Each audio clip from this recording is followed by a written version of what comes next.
Welcome to Thinking No Longer.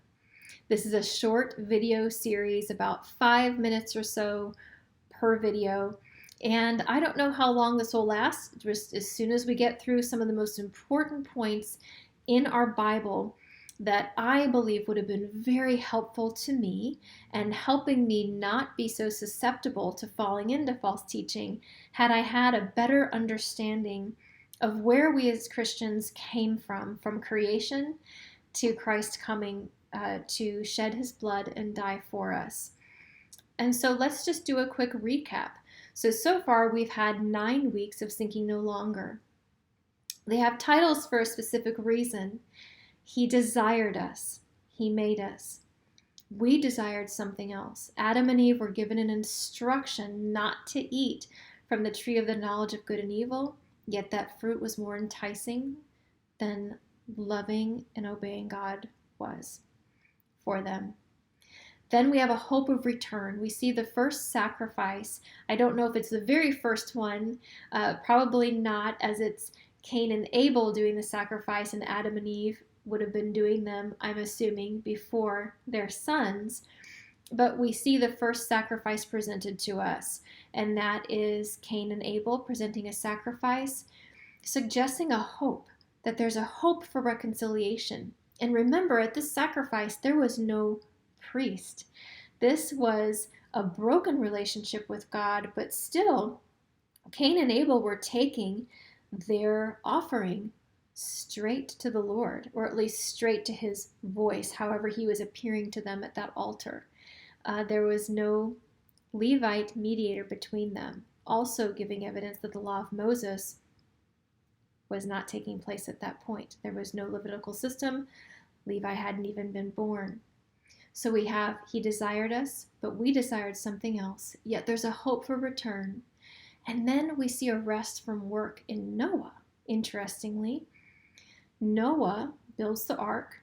The floods come. He has all animals 2 by 2 on the ark, obviously, except for those that are swimming. They're fine.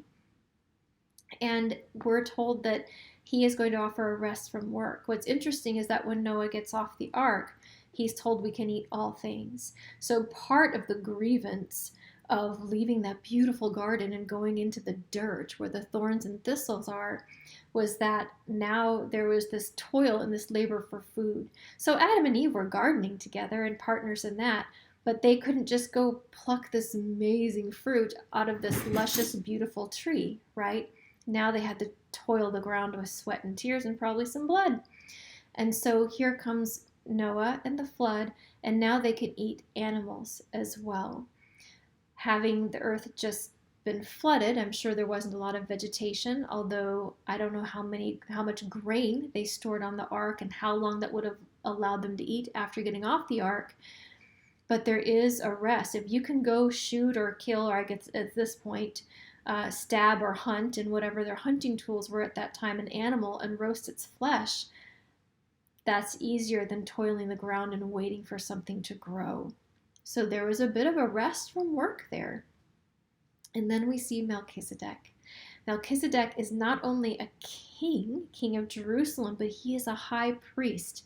The only other king and high priest we see in Scripture is Jesus Christ himself. And he is called to be after the order of Melchizedek. It's showing that there was this priesthood order, and then the Levitical priesthood came in, and then here comes Christ in this perfect, beautiful, priestly, kingly order that we have now in the order of Melchizedek. Then we have the Abrahamic covenant, a promise for the future. We have Abraham and Isaac, and a foreshadowing of an only son being sacrificed. We have Jacob and the 12 sons of Jacob who are going to become the 12 tribes of Israel, God's set-apart people for that time, from whom we, the Gentile nations, get to be brought in and join their family. And then we have Joseph, and Joseph was shown much favor by God, and he was elevated to almost Pharaoh's status being able to speak and give commands and rule until he was forgotten. But because of Joseph, the tribes, Jacob and all his sons, will be the fathers of those tribes, come to Egypt. And of course, we know from there, which we'll get into, they are enslaved. And then we have the desert and the law of Moses, and the story continues from there. So already in 9 short weeks, we're seeing the fall, but hope. We're seeing hope, and we're seeing the beginning of this plan for salvation unfold.